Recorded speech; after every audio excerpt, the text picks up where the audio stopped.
Now before you start, make sure that your subfloor is in good enough shape to handle all the weight of this mortar bed. Now the first thing I do is I'll measure in between each of the 2x4s in the wall, and I'll cut a 2x6 block. And this gives a nice solid layer behind the liner and also helps support the mortar itself.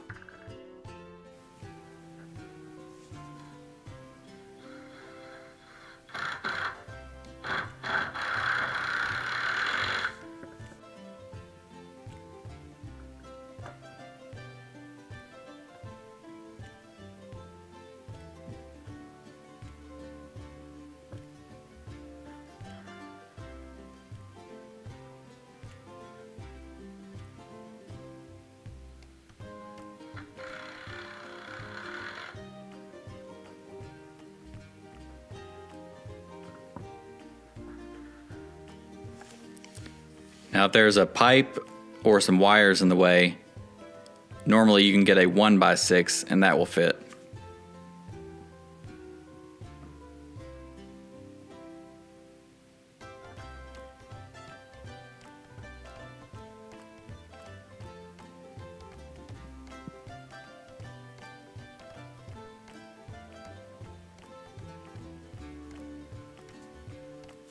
Now the next thing you're going to want to do after you get all of the spaces in between the 2x4s filled is put down a layer of tar paper. What the tar paper does is it keeps the moisture from inside of the mortar from wicking down into the wooden subfloor, and then that'll make your mortar bed not cure properly.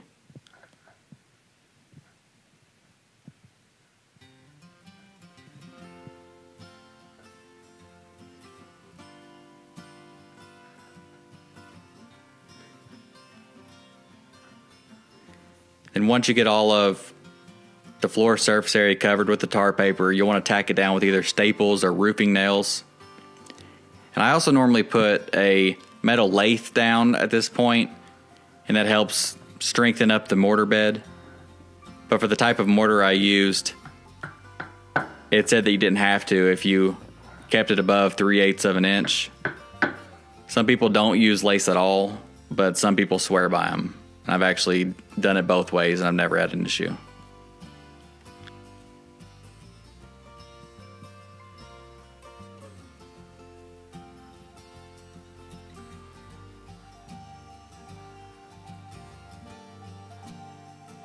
Now the easiest way to mix this mortar is to get a mixing tray like the one here and just a regular garden hoe.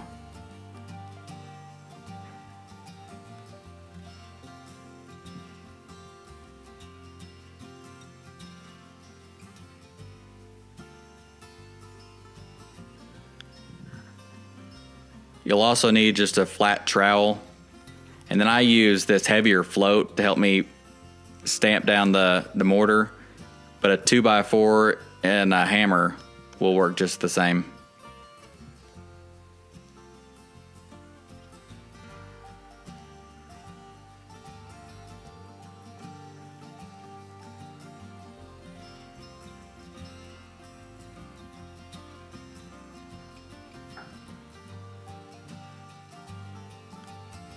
When you add your water, only do a little bit at a time, because if you make that too wet, you're not going to be able to maintain the slope that you need.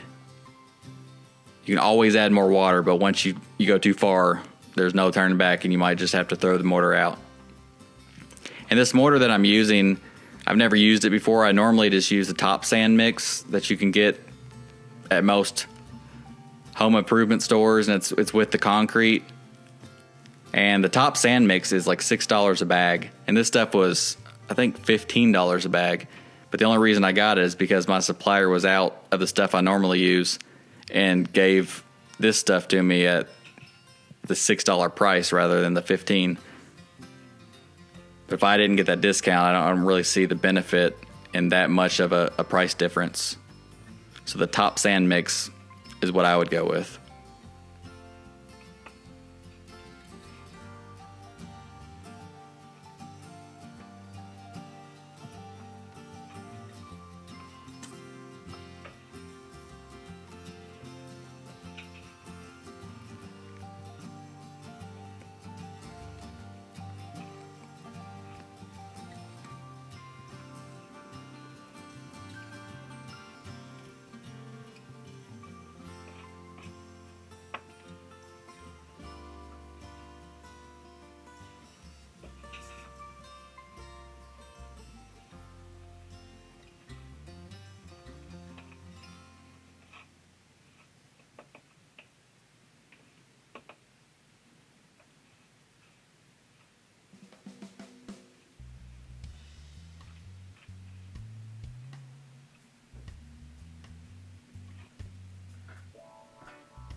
And when you check the mortar to see when it's ready, if you can make a ball and toss it without it breaking apart, that's when you know it's ready.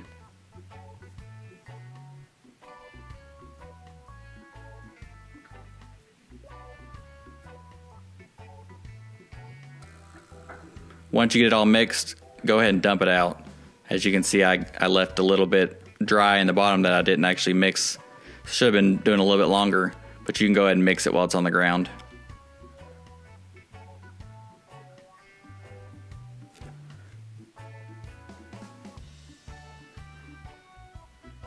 And when I start this, what I'm doing is I'm making a border about the width of my trowel, and I'll use the top plate in the wall to give me a guide, and that makes it 1.5 inches thick.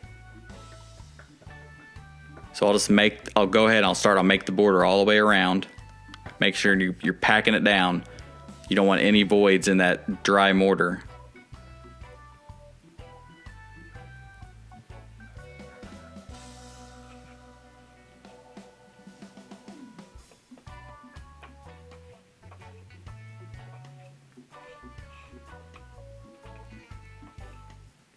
And this is kind of a longer shower, so I do half at a time.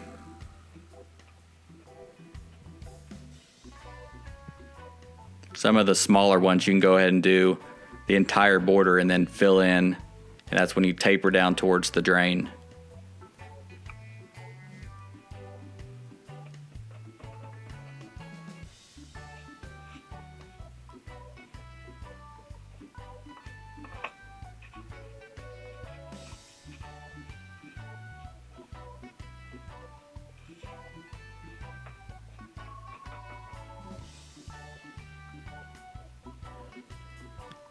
The fisheye lens on my camera makes the mortar not look as thick as it actually is, but it's 1.5 inches all the way around. And once I get that, I go ahead and I put the mortar in the middle, and I just start tapering it down towards the drain.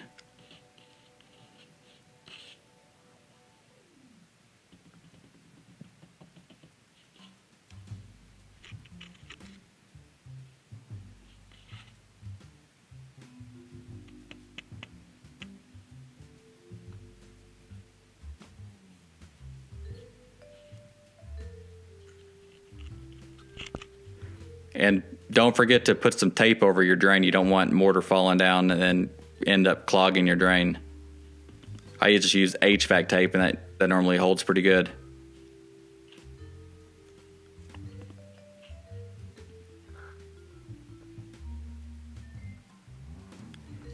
And go ahead and pre-cut some boards that reach from the drain to the border, and that way you can use them and see where you need to add mortar and make sure that you're keeping your slope right.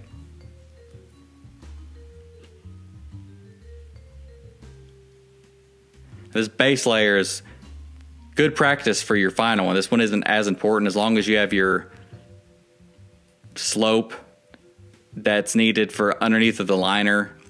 If water gets there, it needs to be able to make its way to the weep holes in the drain. But it doesn't have to be perfect.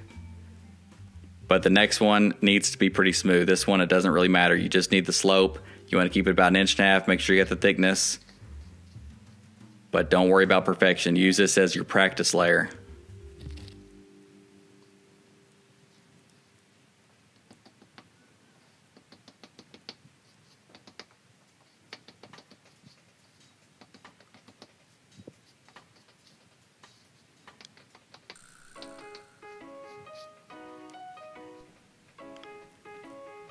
So once you're done with that one, make sure you let it dry overnight before you start anything else. So the next thing you're going to do is you're going to lay out your liner and see how it fits.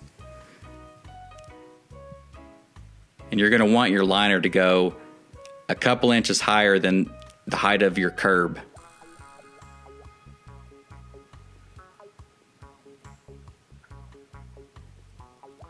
So for most, the 2x6, it goes up to the top, and that's pretty good.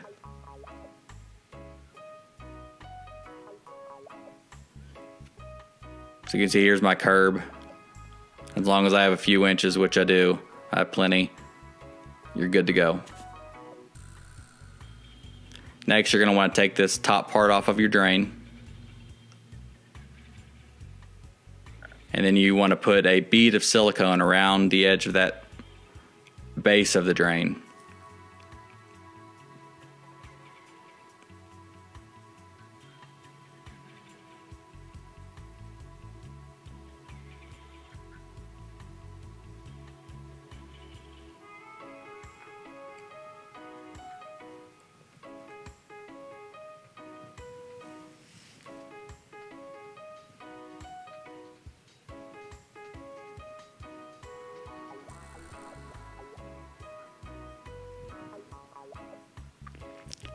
Now you want to really smooth out your liner to get it as snug and as smooth as you can.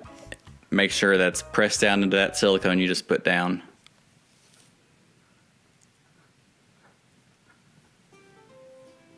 The more smooth and the tighter you have your liner, the easier it's going to be to make your last mortar layer look good.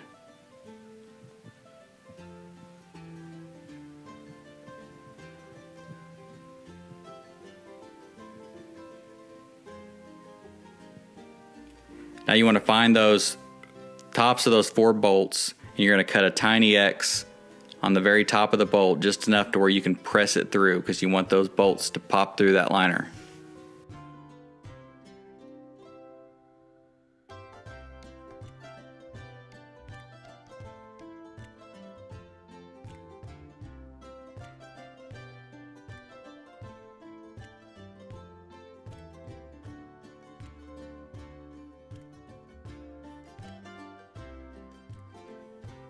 And then you're going to do the same thing for the actual drain hole. Once you have all 4 bolts coming through the liner, you'll just cut an X over top of the hole only, and you're going to push down the excess liner once you get it open, and it's going to remain there as you put your cap to your drain on. And if you need to cut some of the liner off, you can go ahead and do that if it won't fit in like I had to do. But you do want the liner to actually go into the drain a little bit.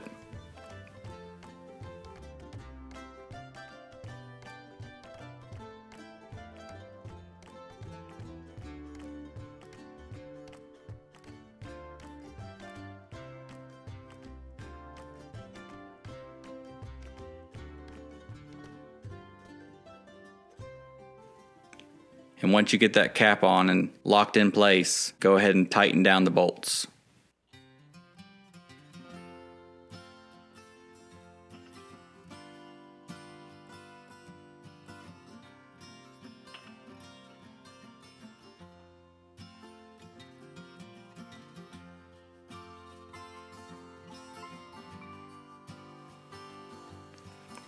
Now the corners are the trickiest part probably of the liner.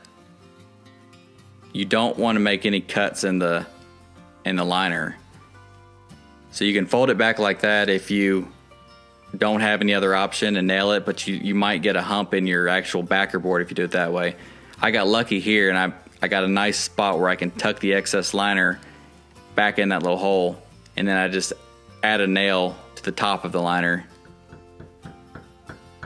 making a nice square corner.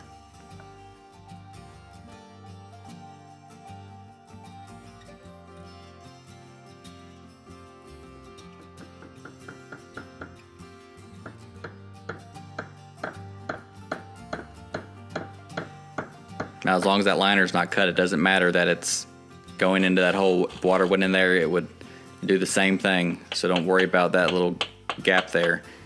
You might have to move some of the boards. If you can rig up a way to get that excess liner behind the wall, that's always the best. Or you can always just fold it behind it, and you might just have to live with a little bit of a bump out in your actual backer board.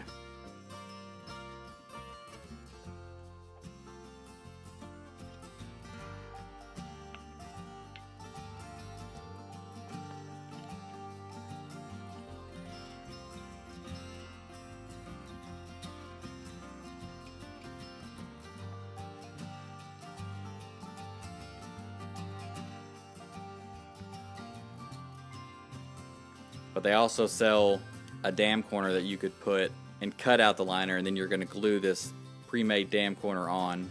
if you want the flush look and you don't have any other options. But I'll go ahead and I'll put a link in the description of where you can get the dam corners. You normally can't buy them at most home improvement stores, so you got to order them online. But you can also use them on your curbs and any other turns you might have.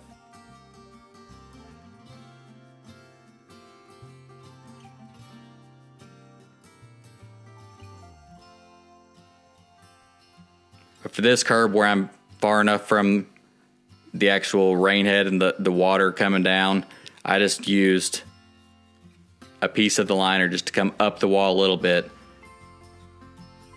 And then I'm gonna have the whole curb waterproofed up tight to where it will never see water.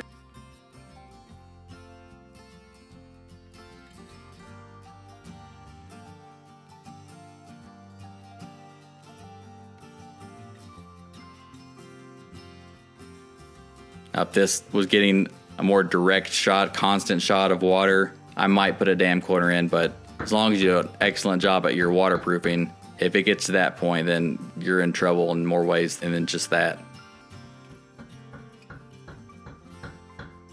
Then you go ahead and tack all of the remainder of your liner up at every stud. And I just use a roofing nail.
Now, to get a reference point of where I'm going to bring my mortar and how thick I'm going to make it, instead of trying to make a level line of 1.5 inches, I like to measure down from the ceiling, and I make a mark about 2 inches above the liner. And then I'll take whatever that measurement ended up being, I'll measure down from each point, and then I'll chalk a reference line, and that's going to be above my mortar, but it's going to help to know how my tile is going to finish. So I just use it as a reference line, and I'll use my level to make sure that I'm actually level on the mortar bed itself. And then if I see anything that's going to create a tiling issue, I can go ahead and correct it in my mortar instead of being surprised that my ceiling's out of level and trying to fix it then. Then make sure that you cover up your weep holes with rocks, because you don't want the mortar to actually clog them and then they won't be able to serve their purpose. And when you set the drain height, just make sure that you are going from where your mortar is going to be to about 1/4 inch below the top of that drain, because you want it to be flush with your tile.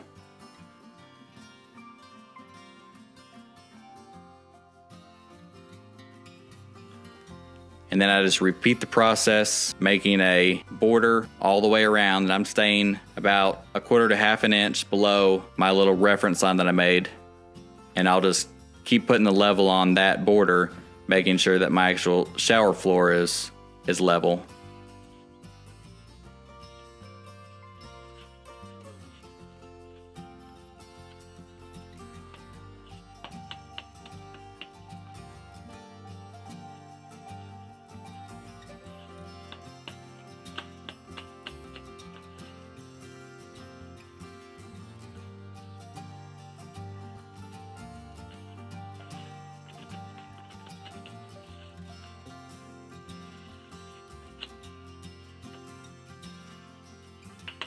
And using the 2x4 and a hammer is a great way to pack it down and make sure that you don't have any voids. You don't want any gaps or voids. You want to pack that stuff down as much as you can, and it makes it easier to work too once it's completely packed.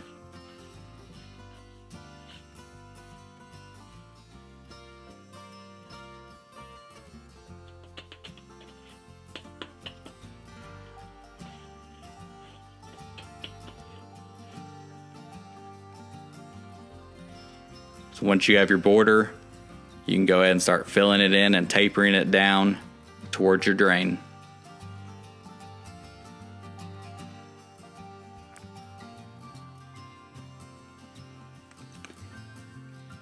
And I mean, this layer is a lot more important to be smooth.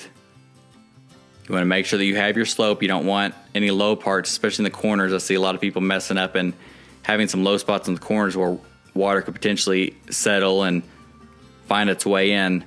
So you want to make sure your corners are higher and you got a nice smooth taper all the way down. So when your feet are standing on it, you're not going to feel any humps or bumps or anything else. And if you had trouble keeping a smooth slope, you can get these guides that you leave in. And I'll put a link in the description if you want to check them out. You just fill the mortar in between and you can guarantee you're getting the exact slope you need.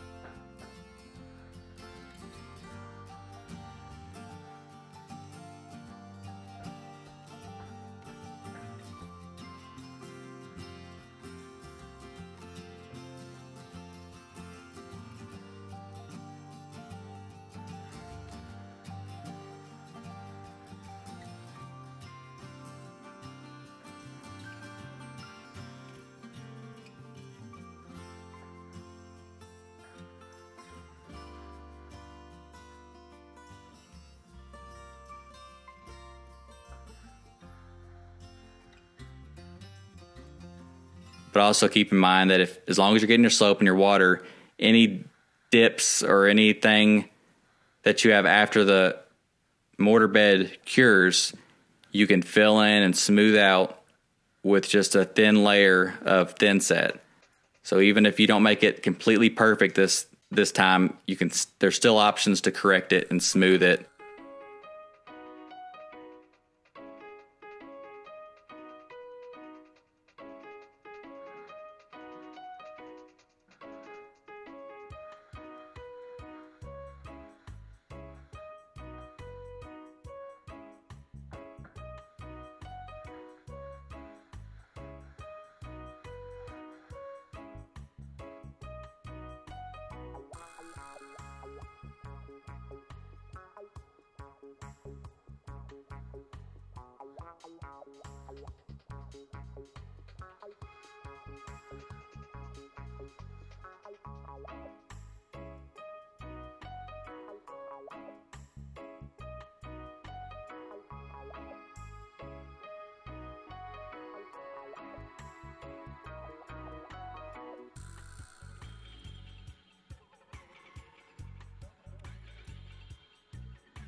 Now that you have your shower pan, the last step you want to do before you tile is waterproofing.